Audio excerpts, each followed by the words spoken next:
Yo, selamat datang di Freaks Channel. Kali ini Mimin akan kembali membahas manga Jujutsu Kaisen pada chapter terbaru, chapter 261. Oke, langsung saja. Pertama, seperti biasa, pada chapter sebelumnya kita diperlihatkan teknik Boogie-Woogie versi baru milik Aoi Todo. Di mana dengan Boogie-Woogie tersebut, Todo sukses nyampah-nyampahin dan memojokkan Sukuna. Sampai akhirnya, Yuji pun berhasil mendaratkan Black Flash ke-9-nya.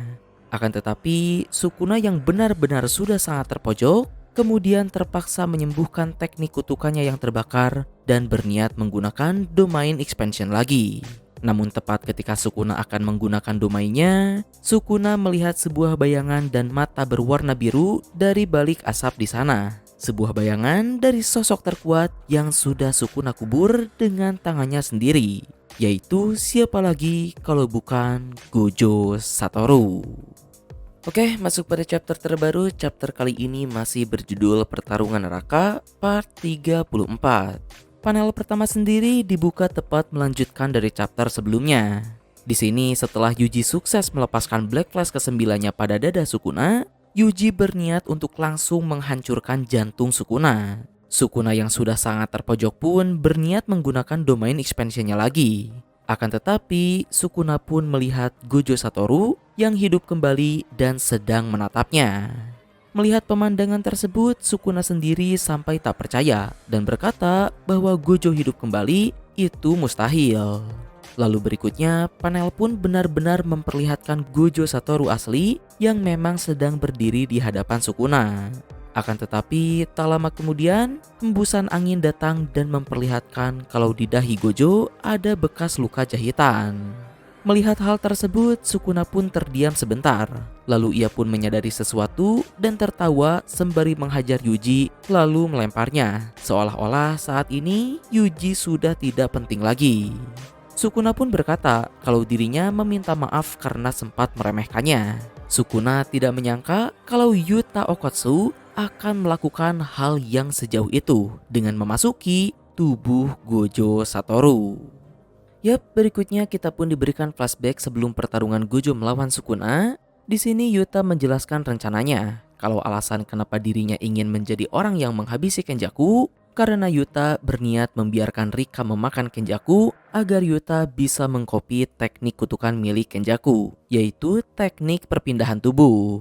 Sehingga nanti jika Gojo kalah dan mati saat melawan Sukuna, Yuta akan menggunakan tubuh Gojo untuk masuk kembali ke dalam pertarungan. Panda pun kemudian berkata, jika Yuta benar-benar bisa melakukan hal tersebut, maka kemungkinan menang mereka akan meningkat. Di sisi lain, Maki menolak mentah-mentah rencana itu, sementara Hakari setuju dengan satu kondisi kalau rencana ini hanya akan dijalankan jika kubu SMA Jujutsu sudah benar-benar tidak memiliki pilihan lain lagi. Berikutnya, Kusakabe juga ikut bertanya, kenapa Yuta tidak langsung saja mengkopi teknik Limitless milik Gojo? Namun Shoko pun menjawab kalau Limitless tidak bisa digunakan tanpa Six Eyes. Lalu Kusakabe pun kembali bertanya, mengapa Yuta tidak mengkopi Six Eyes-nya saja? Lalu Shoko pun kembali menjawab kalau Six Eyes itu bukan sebuah teknik, melainkan bagian dari tubuh. Maka dari itu Six Eyes tidak bisa dikopi. Selanjutnya Maki pun berkata kalau Yuta hanya bisa menggunakan teknik kutukan kopi miliknya selama 5 menit saja saat Rika muncul sepenuhnya. Maki pun bertanya, apa yang akan terjadi pada Yuta setelah 5 menit tersebut? Yuta pun menjawab kalau dirinya sendiri tidak tahu apa yang akan terjadi setelah itu. Sementara Mei Mei memberikan 3 kemungkinan. Pertama, jika teknik Kenjaku adalah teknik yang harus terus diaktifkan, maka setelah 5 menit tersebut Yuta akan mati karena Yuta sudah tidak bisa menggunakan teknik perpindahan tubuh milik Kenjaku lagi. Kedua, jika teknik si Kenjaku ini memiliki batas waktu dalam sekali aktivasinya, maka Yuta masih akan terus hidup, setidaknya sampai batas waktu aktivasi teknik Kenjaku habis. Lalu kemungkinan ketiga, jika teknik si Kenjaku ini merupakan teknik yang hanya memerlukan 1 kali aktivasi, maka meskipun sudah lewat 5 menit sekalipun, Yuta akan tetap hidup. Namun Yuta juga akan terus hidup dalam tubuh Gojo Satoru. Dan kemungkinannya menurut Mei Mei, teknik kutukan kopi milik Yuta juga akan hilang. Sehingga Yuta tidak mungkin bisa kembali ke tubuh aslinya lagi. Karena setelah lewat 5 menit, meskipun Yuta masih hidup, namun Yuta tidak bisa menggunakan teknik perpindahan tubuh milik Kenjaku karena teknik kutukan kopi milik Yuta sudah tidak aktif. Nah, tapi menurut Mimin justru kemungkinannya teknik kutukan kopi milik si Yuta ini tidak akan hilang. Kenapa? Karena menurut Sukuna, teknik kutukan itu terletak pada korteks prefrontal di bagian otak. Berhubung saat ini Yuta langsung memindahkan otaknya pada tubuh Gojo, maka seharusnya teknik kutukan kopi milik Yuta masih ada pada otaknya. Lalu sekarang pertanyaannya, jika teknik kutukan itu ada pada otak, bagaimana Yuta bisa menggunakan teknik limitless milik Gojo? Menurut Mimin, alasannya karena otak Yuta memakan otak milik Gojo. Seperti yang kalian tahu, otak Kenjaku memiliki mulut. Mungkin hal tersebut karena teknik kutukan milik Kenjaku. Dan berhubung Yuta mengcopy teknik Kenjaku, mungkin kini otak Yuta juga memiliki mulut untuk bisa memakan otak Gojo, sehingga Yuta saat ini mampu menggunakan teknik limitless di dalam tubuh Gojo meskipun otaknya adalah milik Yuta. Nah, jika cara kerja teknik kutukan si Kenjaku ini memang seperti itu, maka hal ini menjadi masuk akal. Mengapa Kenjaku bisa menggunakan setidaknya 2 teknik kutukan sekaligus? Pertama, teknik kutukan milik Suguru Geto. Kedua, teknik kutukan gravitasi milik Ibu Yuji. Kenjaku bisa menggunakan 2 teknik yang berbeda tersebut karena Kenjaku memakan langsung otak inangnya yang merupakan bagian tubuh tempat teknik kutukan berada. Sehingga meskipun saat itu Kenjaku sudah tidak ada di dalam tubuh Ibu Yuji lagi, Kenjaku masih bisa menggunakan teknik kutukannya saat ada di dalam tubuh Geto. Karena teknik kutukan Ibu Yuji kini sudah ada di dalam otak Kenjaku. Nah, hal ini juga mungkin berlaku untuk Yuta. Yuta mengcopy teknik milik Kenjaku, lalu memakan otak Gojo dan pindah pada tubuh Gojo. Sehingga kini otak Yuta seharusnya memiliki 2 teknik kutukan. Pertama teknik copy miliknya sendiri, dan kedua teknik limitless milik Gojo. Karena lagi, Mei Mei pun hanya bilang kalau apa yang ia katakan adalah kemungkinan teknik kutukan Yuta akan hilang. Jadi ada kemungkinan juga kalau teknik kutukan Yuta belum hilang. Ya, itu hanya opini Mimin pribadi saja. Oke, berikutnya kembali ke cerita. Di sini Yuta pun berkata kalau dirinya juga setuju bahwa rencana tersebut adalah pilihan terakhir. Maka dari itu, Yuta berniat untuk melawan Sukuna dalam domainnya terlebih dahulu, karena di dalam domain Yuta dapat menggunakan teknik kutukannya secara bebas tanpa perlu memanggil Rika. Dan hal ini juga alasan mengapa Yuta langsung buka domain saat sampai pada Sukuna. Selain saat itu Sukuna sedang tidak bisa menggunakan domain, teknik kutukan kopi yang hanya bisa digunakan Yuta selama 5 menit itu juga sengaja disimpan untuk meniru dan mengaktifkan teknik milik Kenjaku dalam rangka berpindah pada tubuh Gojo jika Yuta sampai gagal membunuh Sukuna dalam domainnya. Lalu berikutnya, setelah mendengar omongan Yuta tersebut, Maki pun tetap berkata kalau dirinya masih tidak setuju dan tidak menyukai rencana ini sedikit pun. Orang-orang yang ada di sana pun juga hanya diam saja dan tidak memberikan respon apa-apa pada perkataan Yuta. Sampai akhirnya, tak lama kemudian, dalam keheningan yang canggung, Yuta pun bilang pada semua yang ada di sana kalau dirinya mulai kesal.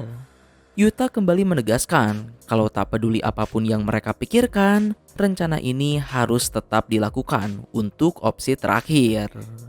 Setelah mendengar unek-unek Yuta tersebut, Kusakabe pun bilang kalau dirinya setuju dengan rencana tersebut. Namun yang dipertanyakan saat ini adalah kondisi Yuta nantinya sebagai seorang manusia. Mendengar hal itu, Yuta pun malah semakin kesal dan mengatakan kalau orang yang akan mereka lawan saat ini adalah penyihir jujutsu terkuat sepanjang sejarah Ryomen Sukuna.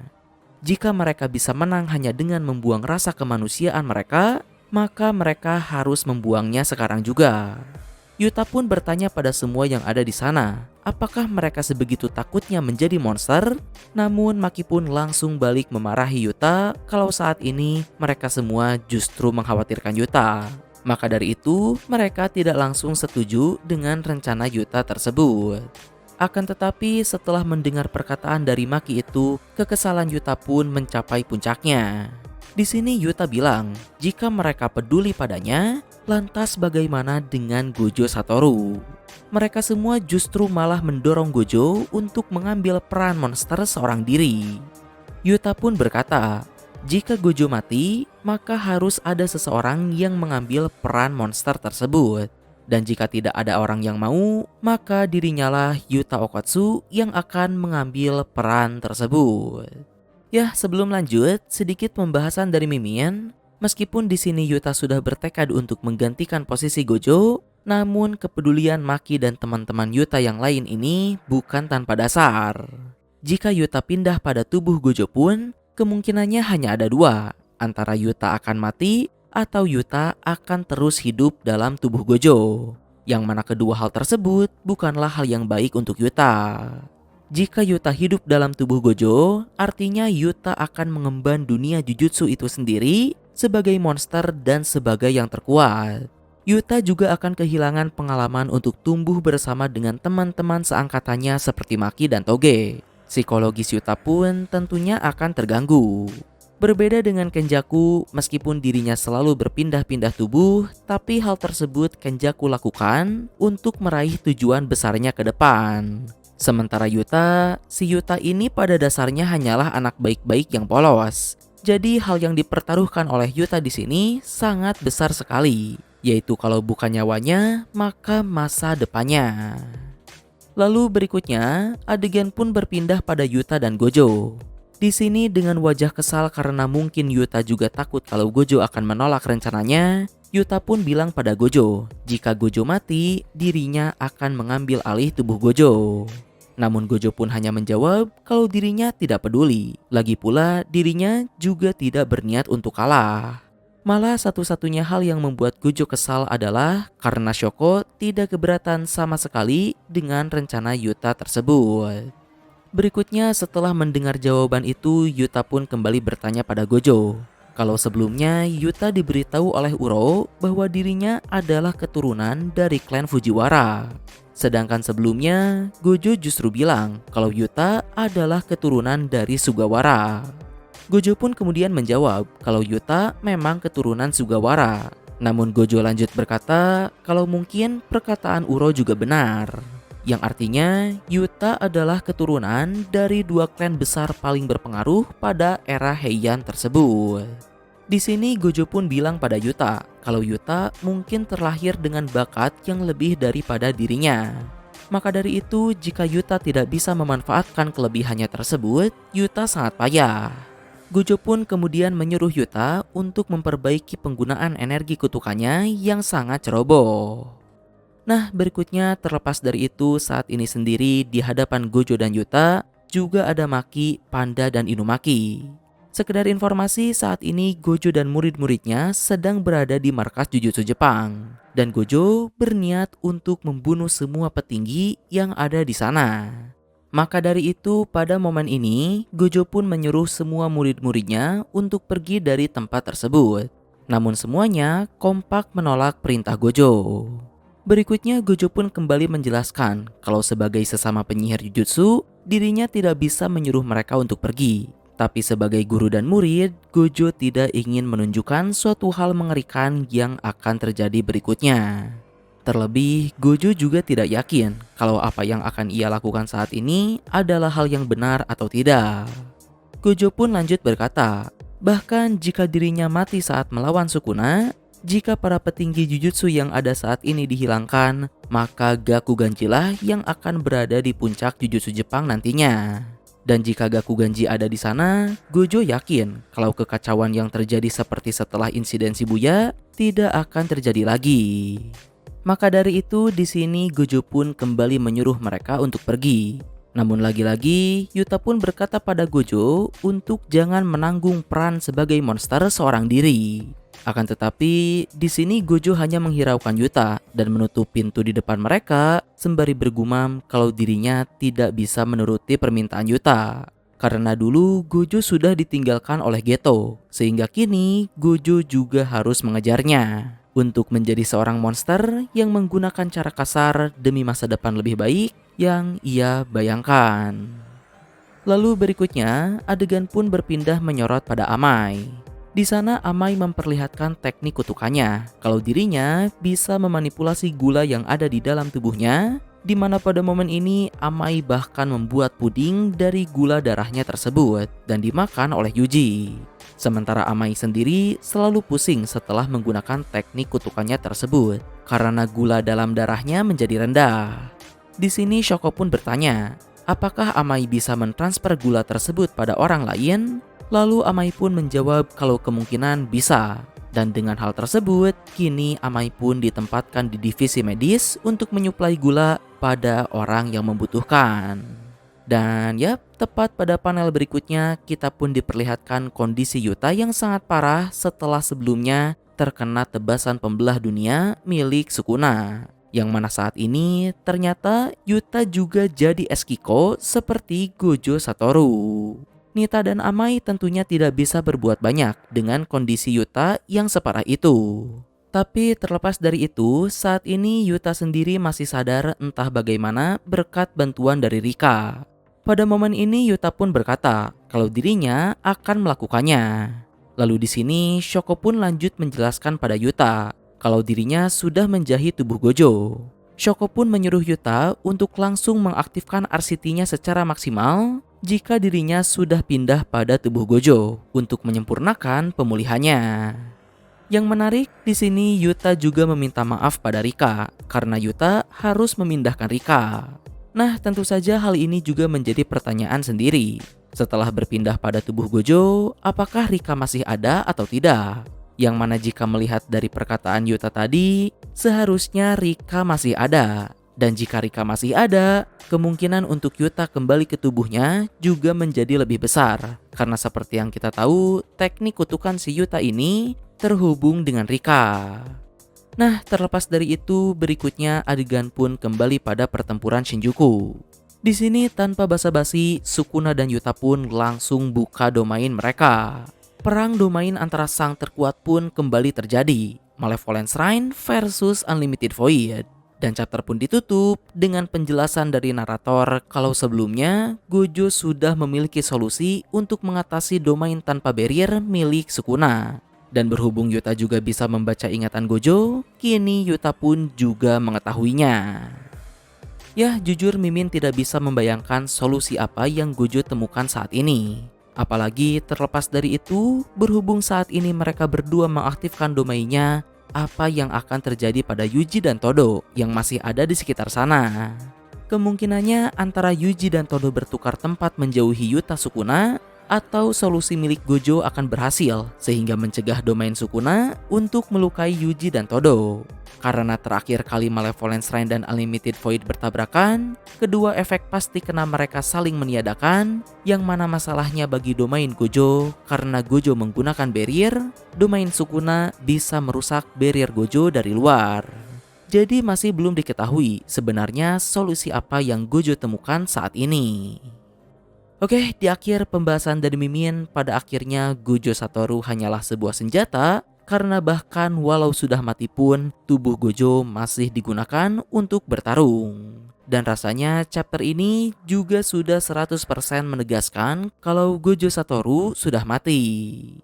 Di sisi lain, Sukuna pun sama gilanya. Setelah bertempur terus-menerus melawan penyihir paling kuat di generasi ini, setelah menahan 9 pukulan Black Flash dari Yuji, kini Sukuna bahkan balik lagi melawan musuh terkuat yang sudah ia bunuh sebelumnya, yaitu tubuh Gojo Satoru dan kesadaran Yuta Okkotsu, yang mana gilanya Sukuna masih bisa mengimbangi.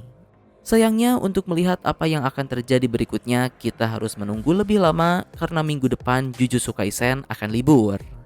Oke, di akhir mungkin ada yang tanya, kalau Yuta saja bisa mengambil alih tubuh Gojo, kenapa Kenjaku tidak dari dulu mengambil alih tubuh pengguna Namata? Menurut Mimin jawabannya, pertama, anak yang lahir dengan Namata pastinya akan mendapat penjagaan super ketat dari keluarga. Kedua, Kenjaku juga rasanya tidak mungkin memindahkan otaknya pada pengguna Namata yang masih anak-anak apalagi masih bayi, karena tentunya tidak akan muat. Sementara jika Kenjaku menunggu pengguna enam mata hingga dewasa, si pengguna enam mata tersebut sudah tidak bisa Kenjaku atasi lagi karena sudah terlalu kuat. Secara menurut Master Tengen pun, si Kenjaku ini pernah dikalahkan 2 kali oleh pengguna enam mata sebelum Gojo Satoru. Jadi mungkin itulah alasan kenapa Kenjaku tidak pernah berusaha untuk mengambil alih tubuh pemilik enam mata lagi. Nah, mungkin kurang lebih itulah pembahasan dari Mimin untuk chapter terbaru ini. Mohon maaf untuk kesalahan dan kekurangannya. Like, share, subscribe kalau suka. Komen, beda kritik dan saran. Terima kasih telah menonton. Ciao.